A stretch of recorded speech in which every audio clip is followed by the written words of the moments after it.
En honor al tiempo, para ser puntuales, son las 11:30 de la mañana. Damos comienzo a esta jornada, esta segunda capacitación de IAS para residencias sanitarias. Damos la bienvenida a todos los equipos clínicos de residencias sanitarias de todo el país. Agradecemos su participación y esperamos que se vayan sumando más personas en el transcurso de la presentación.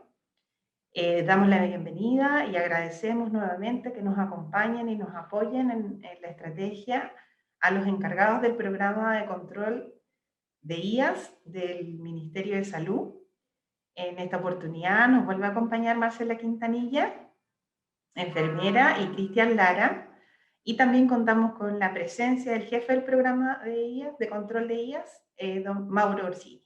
Así que estamos muy agradecidos a todos ustedes por apoyarnos nuevamente y poder clarificar algunos conceptos y nada, muy bienvenidos. Buenos días. En primer lugar, saludar a todos los que están conectados. Mi nombre es Marcela Quintanilla, como nos presentó recién Patricia. Soy parte del equipo del Programa Nacional de Prevención y Control de Infecciones.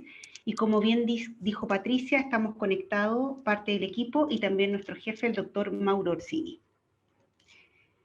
Primero, declaramos no tener conflicto de interés relacionado con el tema que vamos a presentar y que vamos a comentar. Vamos a hacer un recordatorio, principalmente partiendo de qué es la cadena de transmisión y cómo se generan las infecciones. Principalmente tenemos que tener ciertos elementos para que se produzca una transmisión de una infección y en este caso tener estos elementos para que ocurra la transmisión de la infección del SARS-CoV-2. Por lo tanto, tenemos que tener un reservorio, el cual el reservorio puede ser inanimado o bien puede ser animado que corresponde a las personas. Es decir, podemos tener un ambiente, superficies que pueden ser nuestro reservorio, como también las personas que estamos con este virus. Por lo tanto, requiere una puerta de salida donde va a tener que salir el agente y en este caso va a ser a través de la tos o el estornudo, y va a tener que mantenerse aquí, ya sea la transmisión por gotitas, que sería la vía de transmisión, hasta un huésped que sea susceptible y que encuentre una puerta de entrada.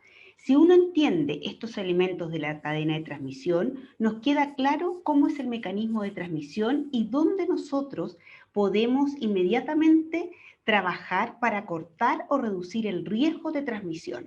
Cuando hablamos de la vía de transmisión del SARS-CoV-2, aquí tenemos que tener claro que lo que se sabe hasta el momento, que el COVID-19 se transmite por gotitas y fomites, ¿ya?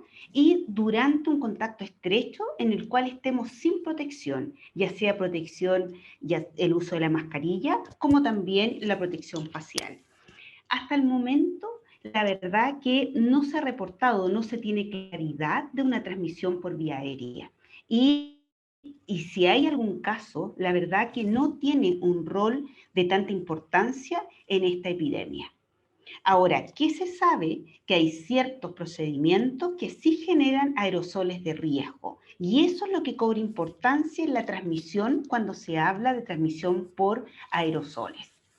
De la eliminación fecal también hay documentación de que pudiera existir la vía de transmisión fecal oral, pero tampoco tiene un rol tan importante en la pandemia. La verdad que el 9 de julio la Organización Mundial de la Salud hizo una revisión de la literatura y también para ver cuál era el mecanismo de transmisión y llegan a la misma conclusión, que hasta el momento la evidencia demuestra que la transmisión es por contacto y gotitas. ¿Qué pasa con la tos y el estornudo?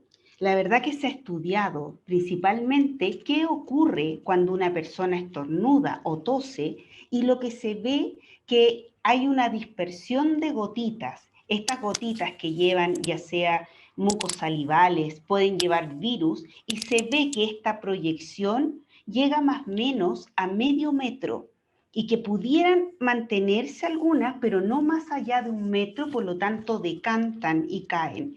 Y por eso se determina que la transmisión por gotitas a través de la tos y el estornudo es básicamente a más de 1 metro, es decir, a menos de 1 metro, usted debe usar una protección, porque ahí está expuesto a que llegue alguna gotita a través de este mecanismo. Pero si usted está más de 1 metro, de acuerdo al estudio y de acuerdo a la evaluación en forma microscópica de qué pasa cuando una persona estornuda o tose, las gotitas no llegan más de 1 metro. La carga viral. ¿Qué pasa con la carga viral? Se ha visto en algunos estudios, ya publicados en el año 2020, en el cual la carga viral va disminuyendo después de la aparición de síntomas, donde se ve básicamente una caída en el día 10 y hasta el día 21 ya no debería ser detectable a través de el hisopeado, ya sea nasal o faríngeo. Por lo tanto, ahí es donde va decayendo, por lo tanto, al disminuir la carga viral, también hay menor riesgo de transmisión. ¿Qué cosa es elemental también? Que al disminuir después del día 10, si es detectable la carga viral, no se puede determinar si esa carga es infectante, porque pueden ser fragmentos del RNA que en el fondo se detectan, pero no quiere decir que la persona ya esté transmitiendo la infección. Las nuevas variantes. ¿Qué pasa con las nuevas variantes? La verdad que cuando uno ve el tema de los virus, uno se encuentra básicamente que siempre la evolución de los virus va a presentar mutaciones porque es una parte natural de su evolución, ¿ya? No es una cosa que sea normal que ocurran estas mutaciones. Hay muchas mutaciones del virus, sí, que se han detectado y hay 4 variantes que han tomado una mayor importancia. Esto se mantiene en continua evaluación, pero hasta la fecha de hoy no hay ninguna evidencia que cuente que tenga un mecanismo distinto de transmisión al ya definido por gotitas y contacto. Por lo tanto, las medidas de prevención se mantienen donde uno debe dar mayor, focalizarse en las medidas ya conocidas como el uso de la mascarilla, higiene de manos y distanciamiento. También aquí hay un punto importante, que cuando un paciente se haya detectado con una nueva variante o bien y los contactos estrechos, ellos deberían también tener un periodo de aislamiento o cuarentena no compartido con pacientes con las otras variantes. ¿Por qué? Porque ocurre el riesgo de una coinfección con la otra variante, que también es un elemento que hay que considerar. ¿Cuáles son las medidas que debemos adoptar para prevenir las infecciones? Básicamente precauciones estándares y adicionales de contacto y por gotitas.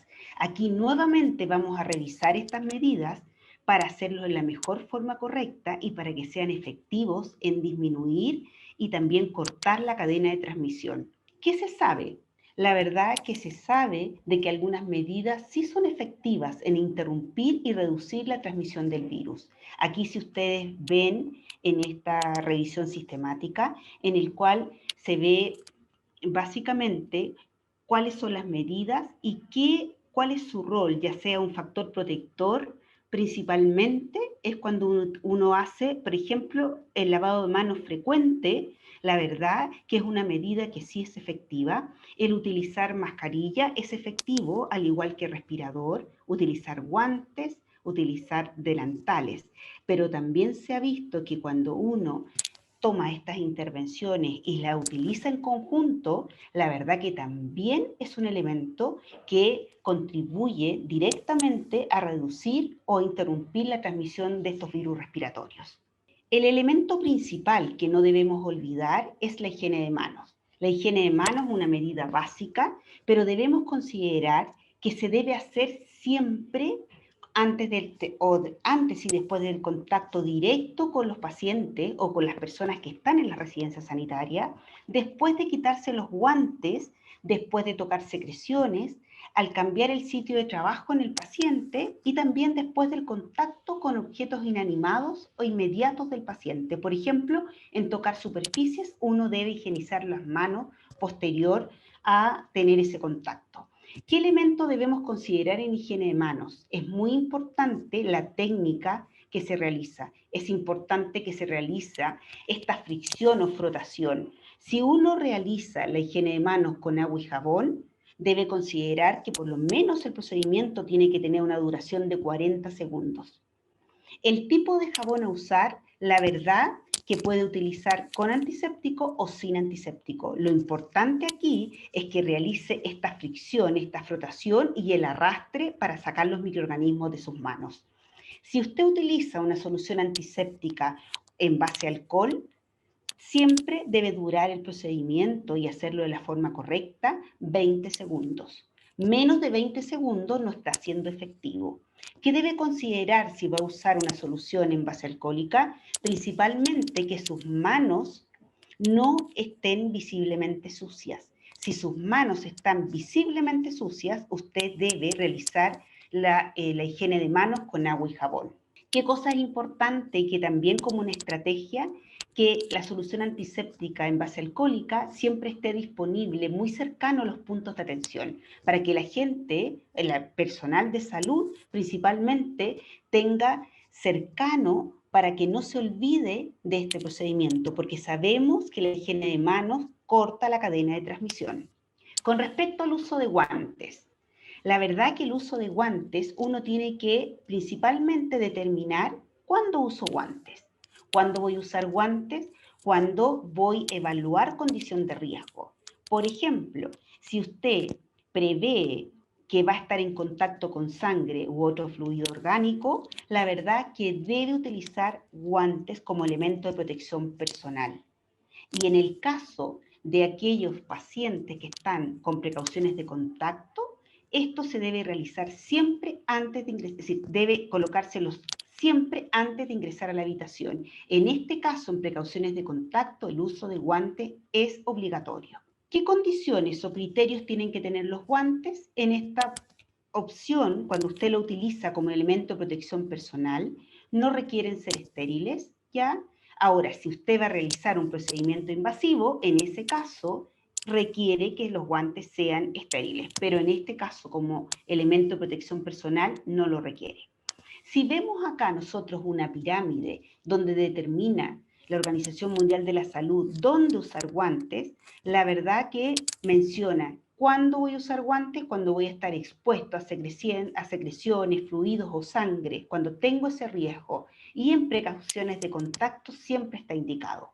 ¿Qué elementos debemos tener presentes? Que el uso de guantes no reemplaza la higiene de manos entre cada atención, y también un elemento que se ha visto en las prácticas habituales, que el uso de solución en base alcohólica sobre los guantes tampoco reemplaza la higiene de manos. Es una práctica que no se recomienda y que no es efectiva. Puede dar una falsa seguridad. Por lo tanto, siempre la higiene de manos debe ser directa a las manos, no sobre los guantes.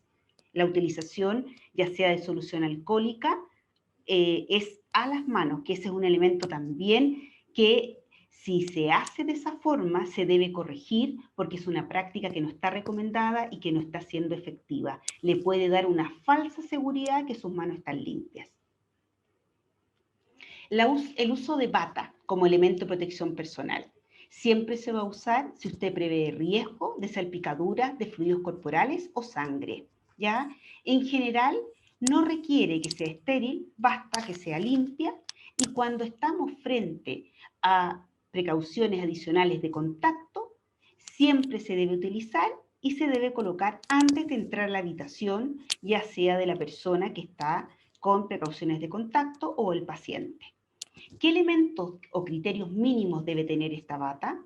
La bata es un delantal que se debe amarrar atrás, que debe cubrir brazo y antebrazo y que tenga un gancho o una asa en el pulgar para evitar que se suba y se doble, sino para tener cobertura total del antebrazo.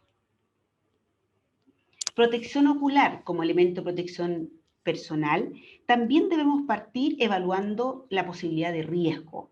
Si usted prevé que puede haber riesgo de salpicadura de fluidos corporales o sangre, la verdad que aquí usted puede utilizar el escudo facial o también se utiliza antiparras más la mascarilla quirúrgica. ¿Qué protección ocular conocemos? Las antiparras y el escudo facial. Recordar que si usted utiliza anteojos ópticos, no es un elemento de protección personal, por lo tanto no es suficiente, usted no tiene protección. ¿Cuándo se debe usar en forma obligatoria la protección ocular? siempre en precauciones de contacto, ¿ya? Y siempre cuando usted va a estar a menos de 1 metro de un paciente. ¿Cuál es la efectividad de la protección ocular? La verdad que en este trabajo, que es una revisión sistemática y un metaanálisis publicado en el año 2020, se vio que es protección utilizar la protección ocular, es decir, a favor de la prevención o de la interrupción del mecanismo de transmisión del COVID-19. ¿Ya? Acá este estudio evaluó principalmente 3 virus, MERS, SARS. Acá es un trabajo, un metaanálisis, una revisión sistemática y metaanálisis, donde evaluaron principalmente la efectividad de la protección ocular con 3 virus, MERS, SARS y COVID-19, y se vio que el utilizar la protección ocular es efectiva para las infecciones por coronavirus. Por lo tanto, es una recomendación que sí se debe utilizar en forma correcta, ya sea el escudo facial o las antiparras. El uso de mascarilla como elemento de protección personal, aquí tenemos que partir siempre de la evaluación de riesgo. Si usted prevé que puede existir el riesgo de salpicaduras, de fluidos corporales o sangre, debe usar la mascarilla. Y en el caso de precauciones de gotitas, siempre la debe utilizar si usted va a estar a menos de 1 metro de un paciente. ¿Qué cosas o atributos tiene que tener la mascarilla? La verdad que de preferencia podría ser preformada para evitar que se colapse en la boca, ¿ya? Y la verdad que un elemento importante del uso de la mascarilla que debe cubrir nariz y boca. No que debe estar bajo la nariz, sino que las mascarillas siempre traen un ajuste para el puente nasal para evitar que se caigan. La efectividad del correcto uso de la mascarilla está dado principalmente porque se usa en forma correcta, cubriendo nariz y boca. ¿Es efectivo el uso de las mascarillas para infecciones de virus respiratorio? La verdad que también este estudio evaluó principalmente si era efectivo y también se vio que el uso de las mascarillas es efectivo para cortar cadenas de transmisión. El uso de respiradores N95, KN95 como elemento de protección personal. Hay que evaluar riesgo. Y la verdad que el riesgo, ¿cuándo se debe usar un respirador? Principalmente cuando se realicen procedimientos que generen aerosoles, ¿ya? La verdad que utilizarlo en forma frecuente no lo protege más, sino que solamente en esos procedimientos que generan aerosoles de riesgo, porque ahí se ha visto que sí hay una mayor protección, porque al hacer estos procedimientos, estas gotitas la verdad que forman núcleos y se pudieran mantener en suspensión. Y ahí es donde el respirador N95, KN95, va a ser efectivo. Si no hay procedimientos de riesgo que generen aerosoles de riesgo, la verdad que no se recomienda porque también se asocia a algunos eventos adversos. Hay personas que la utilizan por mayor tiempo de 2 horas y puede provocar cefalea o mayor de 4 horas, por lo tanto puede provocar también algunos eventos adversos que la verdad que no son muy agradables, como retención de CO2, cefalea. Por lo tanto, la recomendación de usar un respirador es solamente en procedimientos que generen aerosoles. ¿Qué característica tiene este respirador? La verdad que tiene un filtro. Y aquí hay un tema súper importante que requiere tener una prueba de ajuste. El respirador no es solamente colocárselo, sino que se debe ajustar a la cara del operador, pero además debe quedar ajustada para evitar que se filtre o que entre aire. Ese que entre partículas, por lo tanto debe estar, para que sea efectiva, debe tener ajuste a la cara del operador, ¿ya? Habitualmente la gente la usa indistintamente si usa barba o no, y la verdad que si usted usa barba, no cumple el ajuste el respirador. Por lo tanto, es como si estuviera utilizando cualquier mascarilla. Acá hay un afiche en el cual se menciona cuáles son las condiciones ideales si se requiere utilizar un respirador N95 en procedimientos generadores de aerosoles de riesgo. Por lo tanto, si ustedes ven los distintos tipos de barba y ven que básicamente las personas no deberían tener barba si va a usar un respirador, y si usa un respirador, fíjense ustedes que permite un bigote básicamente, pero no permite nada en el cual los bordes del respirador estén en contacto con la barba del operador. ¿Qué pasa con la estabilidad o con si se ha detectado la permanencia del SARS-CoV-2 en superficies? Básicamente este estudio muestra y compara si se puede mantener en superficie o puede sobrevivir este virus en superficie, el SARS-CoV-2 y el SARS-CoV-1 lo comparan y la verdad que se ve que puede mantenerse algunas horas. Ahora, puede encontrarse el virus, pero no hay claridad si es suficientemente una carga viral o carga infectante que si yo toco esta superficie voy a tener un inóculo adecuado para que me cause una infección.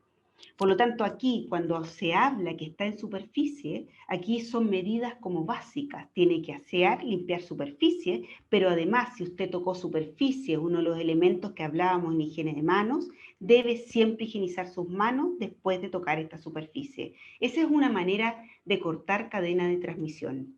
¿Cuáles son los procedimientos que generan aerosoles? La verdad que son como oportunistas.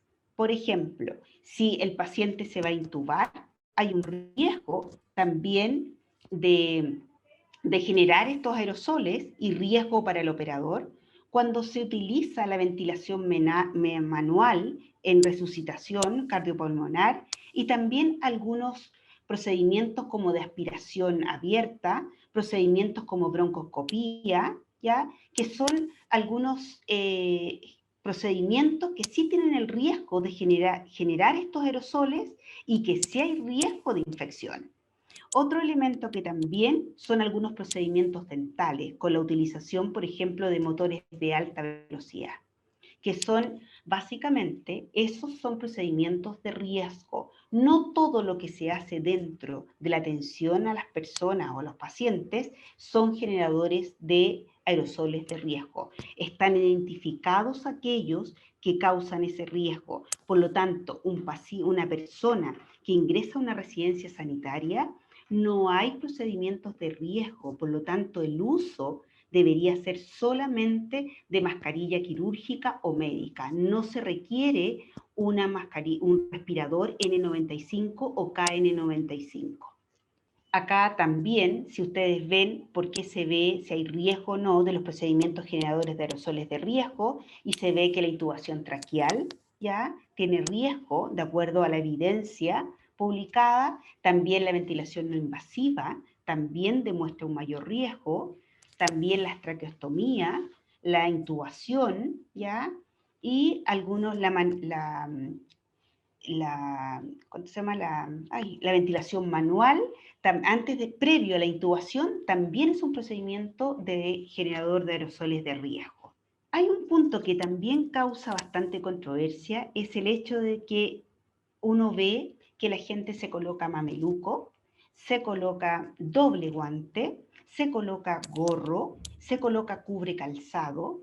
La verdad que esas medidas no han demostrado efectividad y que el ponerse más elementos de protección personal no significa más protección, todo lo contrario, significa que puede haber una falsa seguridad y un mayor riesgo de que las personas cuando se retiren estos elementos se contaminen.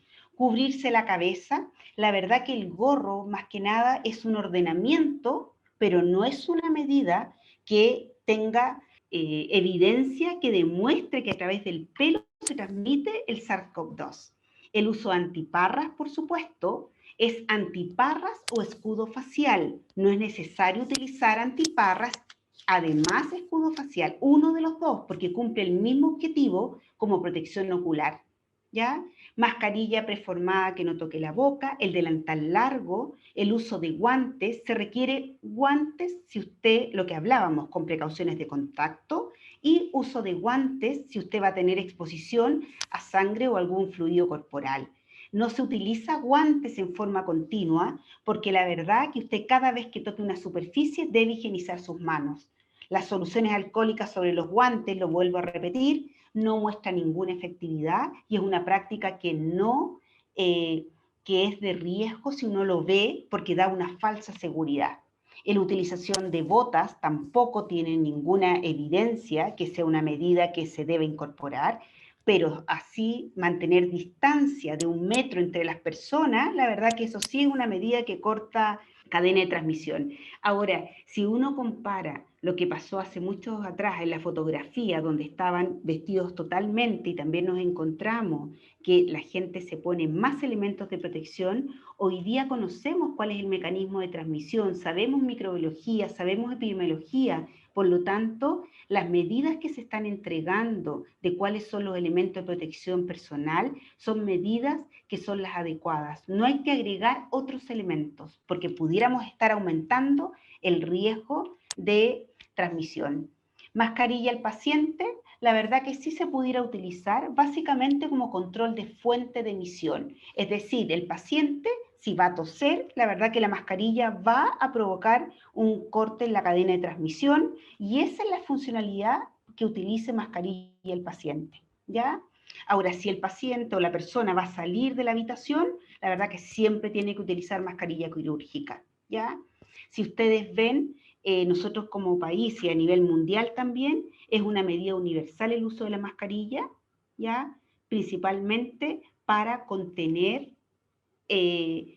como control de reservorio. Es decir, si alguno de nosotros está ya iniciando síntomas, por ejemplo, de COVID, la verdad que al tener una mascarilla estamos conteniendo todo, al toser o al hablar, todas esas partículas queden en la mascarilla y no estemos transmitiendo hacia las otras personas.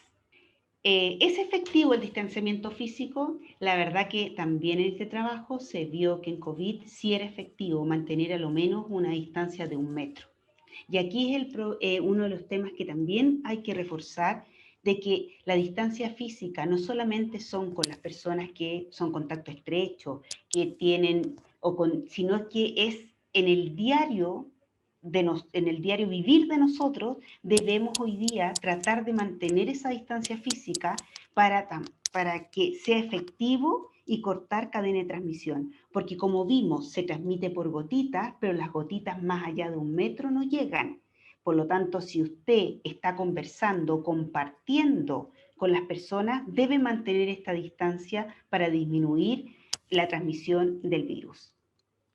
Precauciones estándares más precauciones de gotita, la verdad que eso es importante. Y también hay otro tema que siempre causa bastante duda, si es el manejo del aire. En el manejo del aire, la verdad que no hay evidencia que utilizar cuartos con presión negativa o aire filtrado va a reducir estas infecciones. Lo más importante es que la habitación se mantenga bien ventilada. Desinfección del ambiente. La verdad que también hay trabajos en los cuales se ha evaluado cuál es la persistencia del coronavirus en superficies inanimadas y se utilizaron diferentes desinfectantes.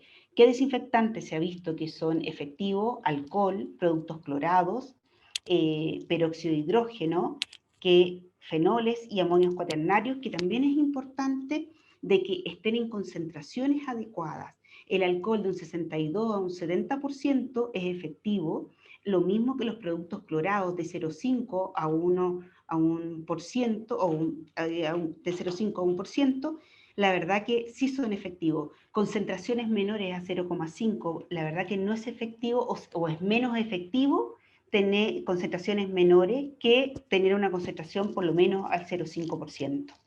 ¿Qué cosa es elemental cuando se hace desinfección del ambiente? Primero tienen que seguir los protocolos y hay protocolos también para instituciones generales, no establecimientos que excluyan los establecimientos de salud, pero también hay recomendaciones donde se atienden pacientes. Y aquí hay elementos que son importantes a considerar. Siempre se debe limpiar primero, eliminar la materia orgánica que se debe hacer por arrastre y después se debe aplicar el desinfectante. Otro punto importante para tener seguridad en esta área, que se está haciendo un proceso seguro, es que el desinfectante debe estar registrado en el Instituto de Salud Pública para tener la certeza que se está ocupando el desinfectante que sí está certificado como tal. El manejo de la ropa. La verdad que el manejo de la ropa viene a recordar cómo se hacen las prácticas en general. No se debe sacudir, ¿ya? Se debe evitar siempre el contacto directo de la ropa que está usada con la persona que la va a transportar. Se debe transportar en contenedores cerrados. No requiere separar la ropa de pacientes infectados de las pacientes no infectados. El lavado debe ser básicamente con agua caliente, sobre 75 grados. Se debe hacer una remoción mecánica de la suciedad y materia orgánica eh, mediante manipulación, por supuesto, manual y utilizar detergentes de textiles habituales de uso doméstico. Aquí lo más importante es que el lavado debe ser con agua caliente. Eso es lo más importante y el detergente es el habitual. ¿Qué elementos debe utilizar las personas que van a manipular la ropa? Deben usar una bata, una pechera, deben usar guantes gruesos y deben usar mascarilla y antiparras, solamente si va a prever salpicaduras o contacto, salpicaduras con sangre o tener contacto con boca o conjuntiva. ¿Qué pasa con los desechos? La verdad que por reglamento de residuos hospitalarios o que hay un reglamento que es para establecimientos de salud, que es el REAS, y en el REAS se identifica básicamente que se manejan dentro del ambiente hospitalario como especial, ¿ya? Principalmente eso es dentro de los establecimientos de salud. En relación al tema, si manejarlos a nivel fuera de los establecimientos de salud en forma diferente, la verdad que no hay conocimiento de que existan casos asociados a la manipulación de los desechos. ¿Ya? Tampoco es una medida que se deben desinfectar los desechos antes de eliminar. La verdad que tampoco hay evidencia con respecto a tomar una medida así. Sí puede ser en doble bolsa y la eliminación habitual. Aquí hay una tabla que resume principalmente el uso de las precauciones estándares adicionales con determinadas acciones. Y la verdad que es un cuadro resumen principalmente para que utilicemos en forma racional el uso de las precauciones estándares y no estemos utilizando los elementos de protección personal cuando no sea necesario. ¿Hasta cuándo se aplican las precauciones de contacto y gotitas? La verdad que cuando hablamos de precauciones, recordar que todas las personas o pacientes manejamos con precauciones estándares, que son precauciones que se manejan siempre, independiente de la condición del paciente. En el caso de las precauciones adicionales por contacto y gotitas, ¿cuándo se levantan o cesan? Principalmente en el caso de personas confirmadas o con sospecha de COVID-19 sin inmunosupresión, que no han requerido hospitalización, que sean manejados en domicilio o en residencias sanitarias, la verdad que se levantan al menos cuando la persona tiene 3 días sin fiebre asociado a una mejoría clínica de otros síntomas y han transcurrido alrededor de 11 días desde la aparición de los síntomas o resultado de PCR positivo en personas que son asintomáticas. Esa es la última indicación de acuerdo al ordinario B51, número 537, publicado el 4 de febrero del 2021. ¿Qué vemos? La verdad que ustedes quizás siguen viendo en los medios todas estas medidas, que la verdad que si ustedes observan, todos se enfocan en desinfección, todos se enfocan en uso de elementos de protección personal, en utilizar elementos más allá de las recomendaciones. Por lo tanto, aquí uno tiene que tener claro que todo lo que sale en la televisión posiblemente no es lo correcto o lo que tenemos que imitar. Debemos entender cuál es el mecanismo de transmisión de este virus y de acuerdo a ese mecanismo de transmisión tenemos que adoptar aquellas medidas y elementos que van a cortar cadena de transmisión.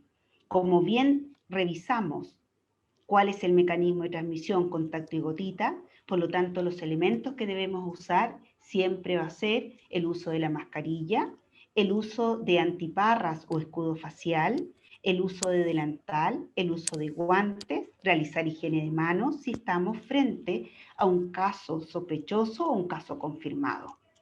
En caso de otros pacientes en los cuales no tengamos sospecha, la verdad que la única protección podría ser el uso de la mascarilla quirúrgica como protección o el escudo facial. Pero no guiarnos por lo que sale en la televisión. Las normativas ministeriales están basadas en la mejor evidencia disponible, están basadas en las recomendaciones de la Organización Mundial de la Salud, por lo tanto, son recomendaciones y son medidas a cumplir que la verdad que tienen evidencia en que son efectivas en cortar la cadena de transmisión. Debemos considerar también otros elementos, que cuando estamos frente a una pandemia hay miedo, hay temor, hay angustia y ansiedad. Por lo tanto, tenemos que tener una comunicación clara, debemos mantenernos actualizados, debemos recibir capacitación y también tener los elementos de protección personal adecuados, que son elementos que debemos considerar. Con toda la lluvia de información en los medios, a veces nos causa confusión, pero para eso está la capacitación constante, las recomendaciones y las indicaciones que están basadas en la mejor evidencia y además en la actualización, estar atento a lo que se va actualizando, y eso mejora la adherencia a las prácticas, mejora el autocuidado de las personas y también ayuda y contribuye a que nuestro personal no se infecte durante la atención de personas confirmadas o sospechosas de COVID-19. Ese es como breve resumen de lo que ya ustedes habían revisado en la primera presentación, y dimos hoy día una mirada y un reforzamiento básicamente a las precauciones estándares y precauciones adicionales y gotitas de lo que ustedes deben utilizar. Muchas gracias. Aquí están todos los correos del equipo del Programa Nacional de Prevención y Control de Infecciones, y ahora esperamos sus preguntas para contestar. Muchas gracias. Nos ayudó harto el resumen. Ya, Marcela, vamos a comenzar con las preguntas, que vayan un poco en relación también a lo que pudimos hablar. Al inicio hubo una pregunta con respecto a la toma de las nuevas cepas, y en realidad no es que se tome como de manera rutinaria, sino que son más bien personas que han viajado y que dentro de la trazabilidad se vea que vino en algún vuelo, que tuvo contacto estrecho con algún grupo de riesgo, y ahí es que se hacen los análisis específicos para esas personas. Eso es lo que por lo menos nosotros sabemos. No sé si ustedes tienen algo más que agregar. ¿El doctor Orsini podrá contestar? ¿Se habrá escuchado? Entiendo. Sí, ahí sí, entiendo. Sí, mire, en general lo que se sabe de lo que se ha sabido, digamos, del caso de la variante, tiene que ver, va todo de la mano con el antecedente, con el cuestionario, con la información epidemiológica que se tenga de ese caso, ¿ya?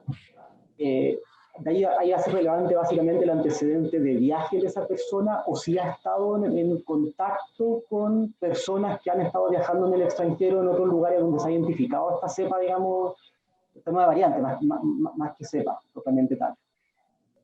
En esos casos, la autoridad sanitaria, la Seremi, solicita específicamente que se haga una secuenciación de esa PCR, o sea, la misma muestra que se envía para estudio PCR para confirmación no, se envía posteriormente al Instituto de Salud Pública, donde se hace una secuenciación, y ahí se puede establecer básicamente si corresponde o no o a algunas de estas nuevas variantes que se han conocido, digamos, las últimas semanas. Ahí al respecto, en cuanto a medidas de prevención en general, para proteger al equipo de salud, las medidas son esencialmente las mismas, no varía, ¿ya? Lo relevante sí ahí sería que estos casos de pacientes o personas que pueden estar infectadas con esta variante no debieran compartir habitación ni estar hospitalizadas en habitaciones con pacientes con otras variantes, ¿ya? Básicamente porque si bien es poca la información que hay, sí está descrita la posibilidad de coinfección o sobreinfección por dos variantes distintas, ¿ya?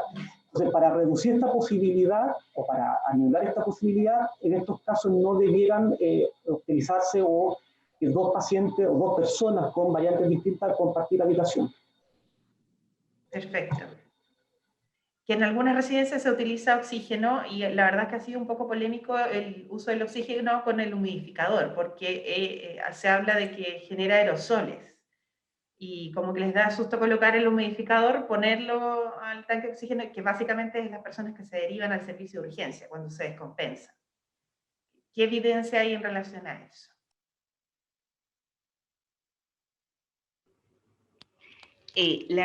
A ver, sí se generan aerosoles, ¿ya? Pero no aerosoles de riesgo, que eso hay que diferenciar, porque muchas veces se coloca, por ejemplo, las nebulizaciones también generan aerosoles, pero no son riesgo. Lo que se está generando es con el medicamento, pero no es aerosol de riesgo. Entonces, esa es la diferenciación, porque hay una confusión que se considera de que todo lo que genera aerosol es riesgo, y ahí todo el mundo debería usar N95 o KN95, pero la verdad que está estudiado y está mencionado aquellos procedimientos generadores de aerosoles de riesgo, que ahí sí es la obligación de utilizar el respirador N95 o KN95. En otros procedimientos, la verdad que no son aerosoles de riesgo, que también es un punto que causa mucha confusión y porque no estamos diciendo que no exista la transmisión por aerosoles.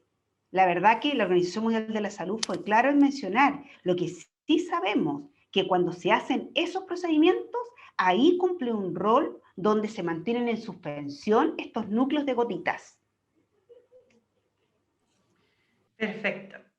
Entendiendo la efectividad del amonio cuaternario de quinta generación, ¿se puede acortar el proceso de sanitización de las habitaciones en residencia?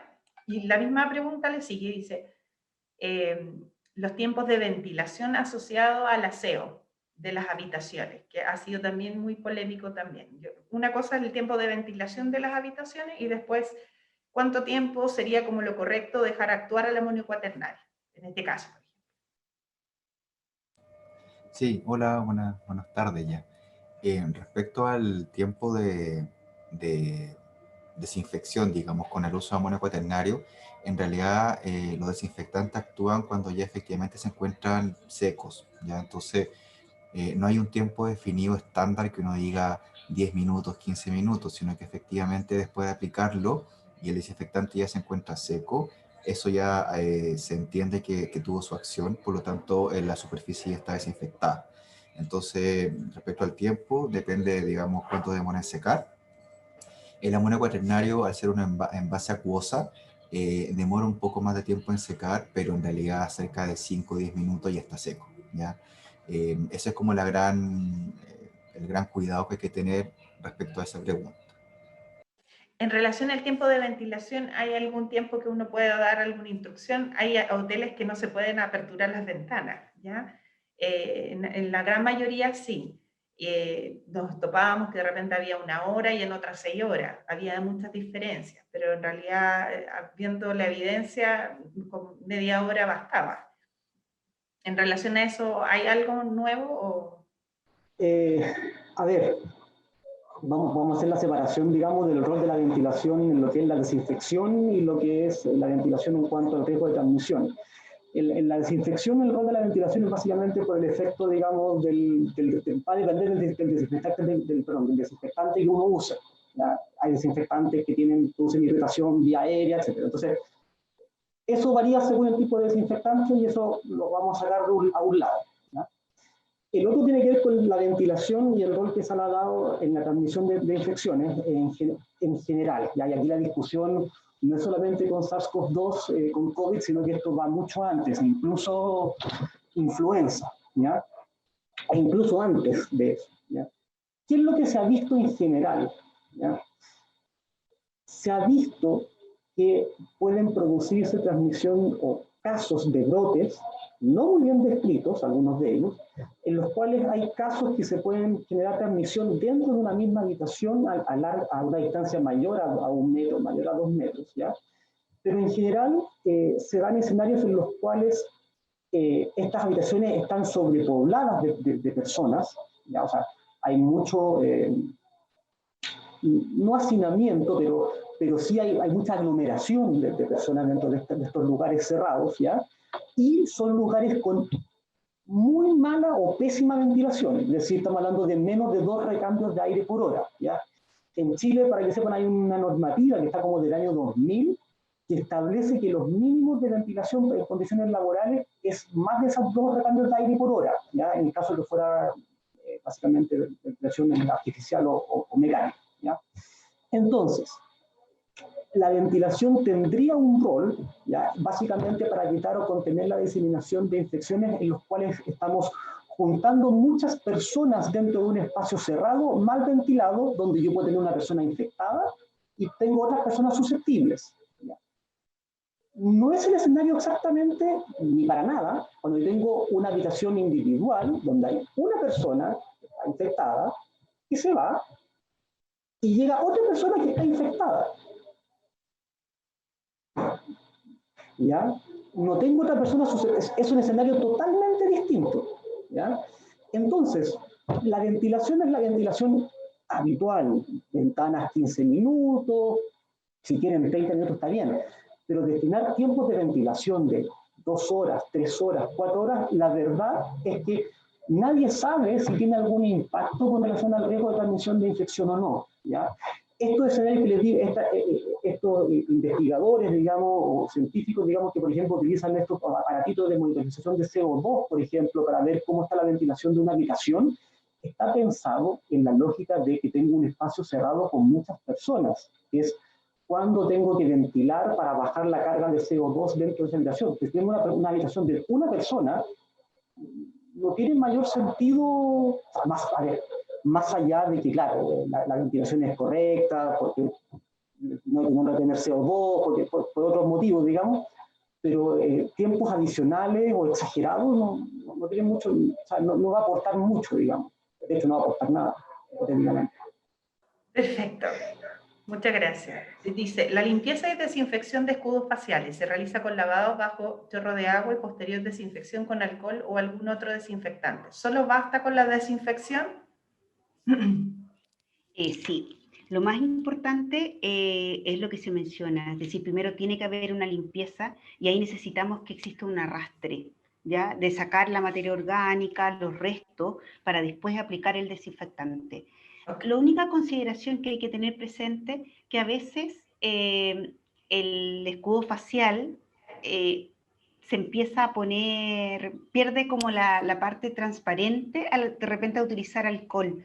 La verdad que ahí hay que ir evaluando, porque la verdad que se requiere hacer arrastre, hacer desinfección, y en el caso de que ya el escudo facial no permita la visibilidad, ahí se tendría que eliminar. Ya no seguir en el fondo haciendo el proceso de reusar si ya está cumpliendo como su vida útil, si uno lo mira.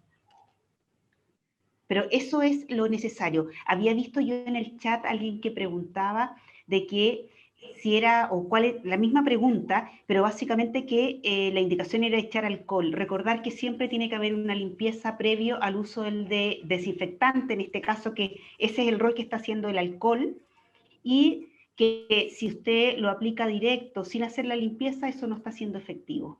Ah, perfecto, súper. Dice, para los residentes, es buena esta pregunta igual. Para los residentes que egresan, entonces sería el consejo de lavado de ropa con agua caliente y lavado de manos posterior a tocar la ropa, un poco para quitar los mitos, yo creo. ¿Se entendió?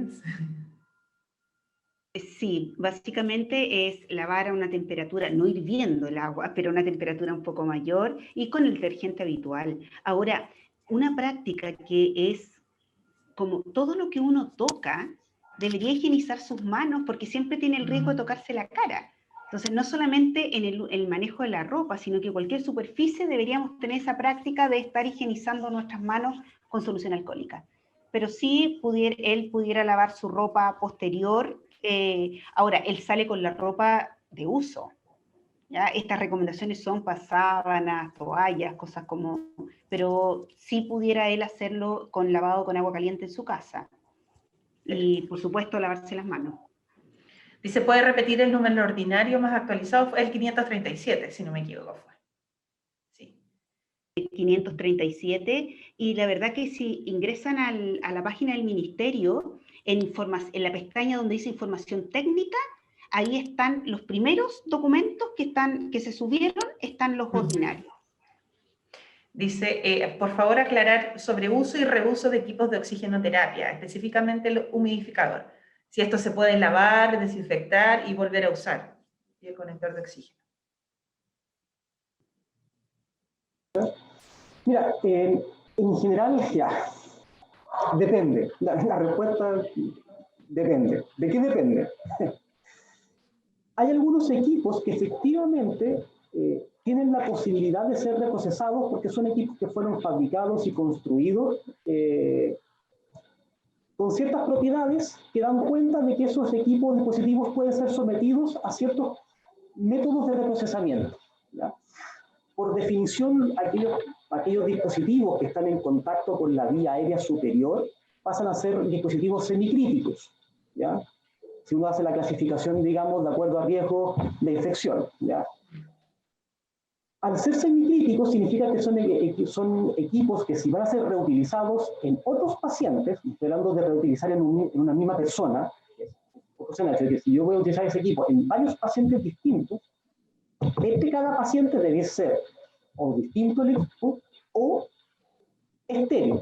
Y solamente en aquellos casos en los cuales no puede ser esterilizado, tendría que ser sometido a un proceso de desinfección de alto nivel, ¿ya? Que es más engorroso, es más complejo, es distinto, pero podría, ¿ya? Entonces, ¿cuál va a ser la respuesta? Depende. Si se trata de un equipo que puede ser reprocesado, vale la aclaración, se puede reprocesar entre cada uso, entre cada paciente, y eso va a ser básicamente por esterilización, por proceso de esterilización o proceso de desinfección de alto nivel. Pero si no puede ser reprocesado, y eso se ve, digamos, en las especificaciones de los fabricantes, donde en el envoltorio colocan un 2 encerrado con un círculo y un slash, digamos, un guión que tacha ese número 2, eso quiere decir que ese equipo o ese dispositivo está hecho para ser utilizado una vez en una persona y no reprocesarse, y una vez utilizado debe eliminarse. Entonces, depende. Dice, esta consulta puede ser habitual. En el caso de las cuidadoras que están las 24 horas con los usuarios, están como más dentro de la habitación, ¿ya? ¿Es necesario el uso de respirador N95? Yo creo también lo mismo para quitar mitos. No es necesario porque no hay procedimientos generadores de aerosoles.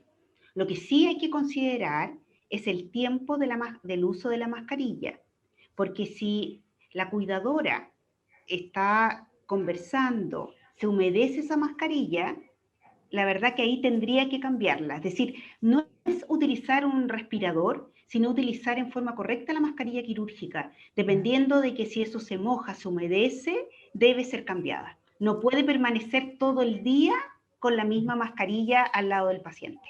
Perfecto. Dice, esta consulta es súper buena que la habíamos conversado. Trabajo en residencia con respecto a los guantes. ¿Cómo se pueden utilizar para minimizar gastos? ¿Se pueden utilizar un par entre el negativo, pasar al contacto estrecho y luego ir a los positivos, ir cambiando intercalado, ya que con la mascarilla la cambiamos solo cuando se humedece y la pechera cuando hay humedad? El uso de los guantes, la verdad que eso sí se cambia entre la atención de cada persona. Los usos de los guantes no es de manejo continuo.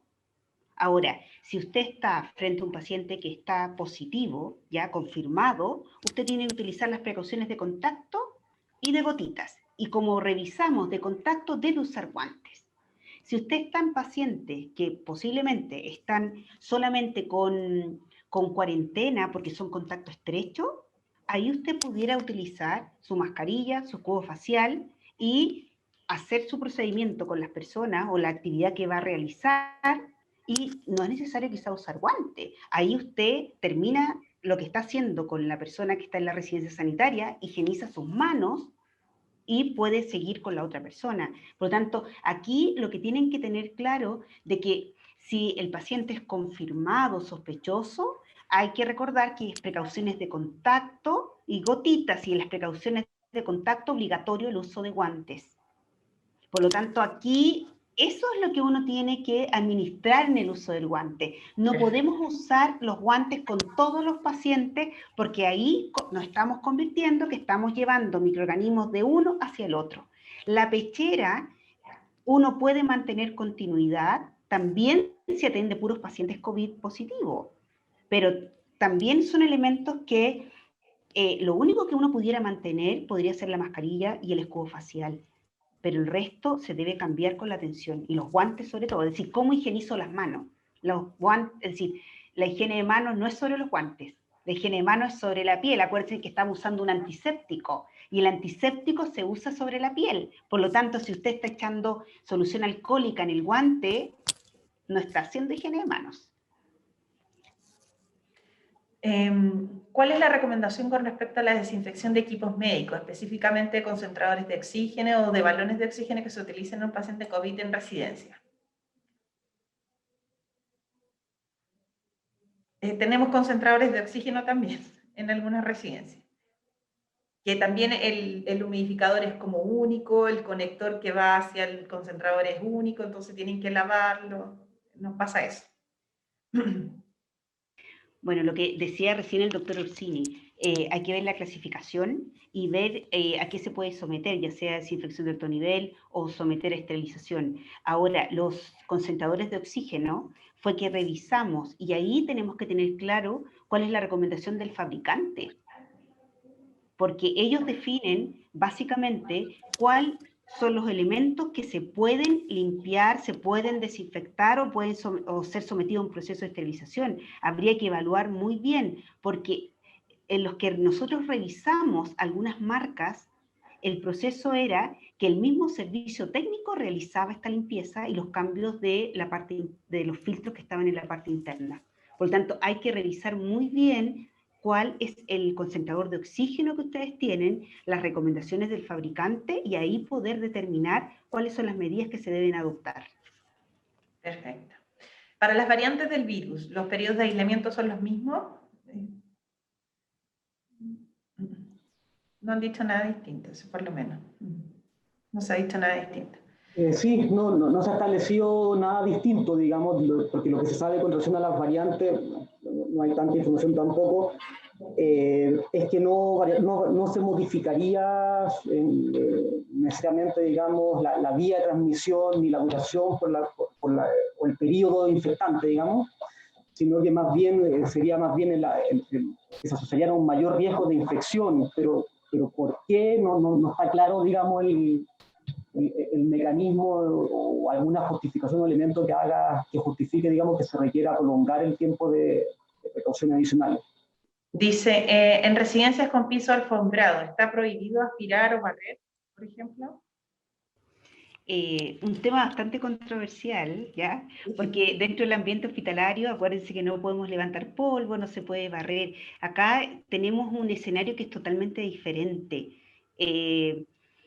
La verdad que debería ser una limpieza como habitual, es decir, no podemos decir nosotros no se puede barrer, habitualmente se aspiran las alfombras. Ahora, en lo que conversamos nosotros previo a la presentación, lo ideal es que tuvieran una cubierta plástica y que eso se fuera cambiando cuando se hace el aseo, cuando ya las personas egresan de la habitación.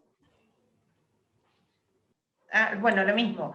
Recomendación de cómo utilizar los EPP entre pacientes y pacientes en residencias sanitarias que son de diferentes habitaciones y además de distinta situación COVID.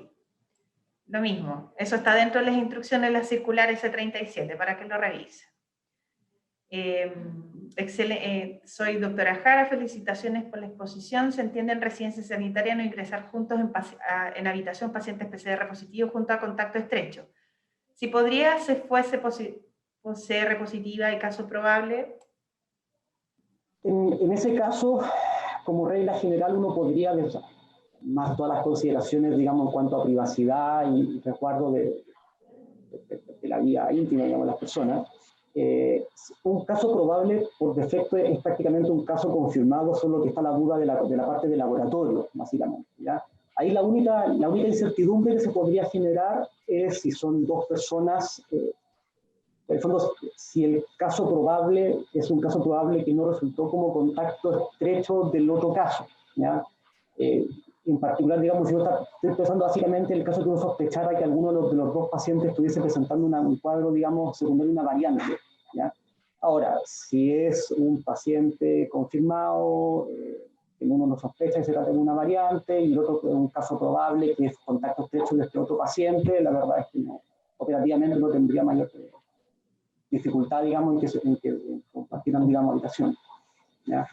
Igual uno debiese promover, digamos, digamos, de que entre ellos igual se mantenga ese distanciamiento físico, el higiene de manos, pero operacionalmente sería suponer, digamos, que el mismo agente involucrado en ambos casos.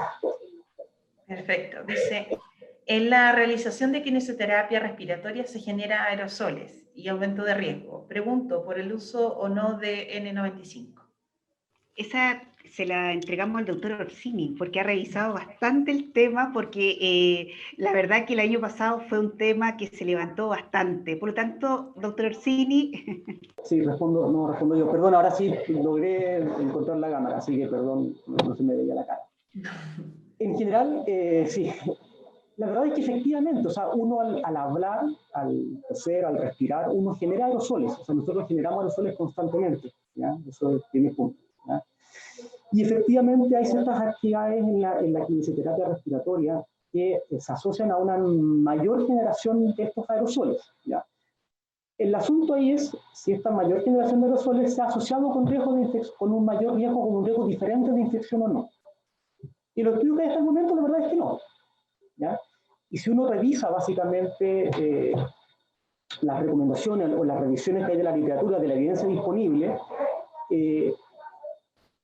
la incorporación de la kinesiología respiratoria es uno de los temas que más se discuten porque, por una parte, están los grupos evidentemente muy interesados y muy preocupados, se entiende, digamos, de kinesiólogos, especialistas, digamos, en rehabilitación respiratoria, fisioterapia respiratoria, que promueven, digamos, en base a estas consideraciones de mayor producción de aerosoles, la necesidad de usar equipo de protección de tipo N95 o equivalente. Pero por otra parte están otras recomendaciones, otras guías que se basan en los estudios que hay, en los cuales estas actividades no se han identificado que se asocian con un mayor riesgo de infección, en las cuales no se incorpora, e incluso algunas de ellas explícitamente dicen estas actividades no son propiamente tal que se asocian a mayor riesgo, ¿ya? Nosotros en ese sentido adoptamos esta medida porque la verdad es que tras revisar los distintos estudios, la distinta literatura publicada, la verdad es que no hay evidencia de que efectivamente la kinesiología respiratoria, aun cuando pueda generar más aerosoles, se asocie con un mayor riesgo de infección, ¿ya? Entonces nosotros adoptamos esa medida. Evidentemente hay escenarios clínicos en los cuales el kinesiólogo, aparte de la terapia respiratoria, va a estar aspirando secreciones, en fin, va a estar haciendo otras actividades que sí se han asociado a un mayor riesgo de infección, y se entiende que en esas actividades, o las personas que se desempeñan en esas actividades, sí va a tener que usar un respirador tipo N95, porque sí está haciendo actividades que sí se han asociado a un mayor riesgo de infección. Perfecto. Ya estamos pasaditos unos minutos, vamos a hacer las últimas dos y terminamos. Dice cuál es la forma correcta de retirarse las EPP. Eso está en la circular S37 para que lo revisen. Ahí les dejaron el link. ¿Me podrían consulta? No sé. ¿Cada cuántas horas se debe cambiar la mascarilla? Eso en pos de la humedad. Si está húmeda, se cambia. Eso también ya lo conversamos. Patricia, en la circular mencionan de 1 a 4 horas, pero siempre y cuando no se detecte que esté funcionando, es decir, que esté correcto, que no se haya despegado, por ejemplo, el elástico, o que esté humedecida. Eso se cambia antes. Es un rango, pero que eso puede ser variable dependiendo de la evaluación que uno hace a su mascarilla. Es decir, depende de uno. Uno no puede dar tan estandarizado que tiene que durar 4 horas, sino que si se moja antes o se humedece, debe cambiarla. Sí, hay también importante al respecto, esas 4 horas no las sacamos porque hay una indicación tampoco ni siquiera del fabricante, no hay un estudio con relación al tema de las 4 horas, ¿ya? Las sacamos esas 4 horas básicamente porque los estudios, los ensayos clínicos que han evaluado o que han comparado efectividad, por ejemplo, en mascarillas quirúrgicas versus respiradores tipo N95 o equivalente, ¿ya? Y que han demostrado equivalencia en cuanto a protección frente a infecciones por virus respiratorio. En general, el tiempo de uso máximo de las mascarillas quirúrgicas era de 4 horas, ¿ya? Entonces, la verdad es que no sabemos, no tenemos información si más allá de las 4 horas seguirá siendo igualmente efectiva, ¿ya? Entonces, el tope debiese ser 4 horas, que es al menos a lo cual tenemos cierta certeza de que mantienen su capacidad, digamos, de protección. Como decía Marcela muy bien, entonces si la mascarilla está humedecida, o si está sucia, o si se retiró de la cara, esto tiene que eliminarse. Perfecto. Dice, desde Valdivia, para la desinfección de los equipos para control de signos vitales también es por indicación del fabricante, porque también los mangos de presión se humedecen mucho. cuando uno por ejemplo, les pasan el alcohol y se quedan húmedos. Pasa mucho también. Básicamente, decir, más que recomendación del fabricante, es que a veces uno puede utilizar un desinfectante que puede dañar el equipo.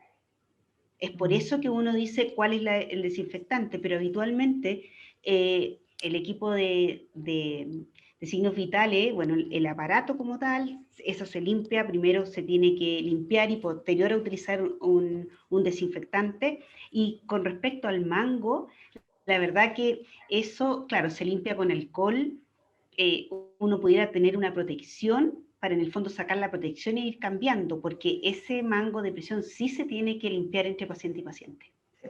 Sí. Perfecto. Muchas gracias. Ya nos pasamos 10 minutitos. Dar las gracias infinitas al equipo de control de infección asociada a la atención en salud del MinSal. Damos gracias a su jefe, el doctor Mauro Orsini, a Marcela Quintanilla y Cristian Lara, que nos prestaron todo el apoyo. Esperamos haber aclarado muchas de las dudas que se nos han dado en el camino. Algunas ya las habíamos planteado previamente por correo, y saber actuar ante las nuevas variantes y dar las mejores instrucciones y aclarar cuáles son los documentos que están vigentes. Yo creo que es súper importante que los equipos conozcan, confíen en que sean hechos bajo la evidencia, y seguir difundiéndolos nosotros como residencia sanitaria. También nos dieron un apoyo de link donde hay unas listas de cotejo para ser aplicadas en ambientes, digamos, de atención de salud, porque nosotros como residencia no operamos tal como un establecimiento de salud, pero la verdad es que sirve mucho y vamos a poder disponibilizarla a los equipos de residencia sanitaria, ¿ya? Muchas gracias a todos por su participación y gracias a Hospital Digital por prestarnos su plataforma.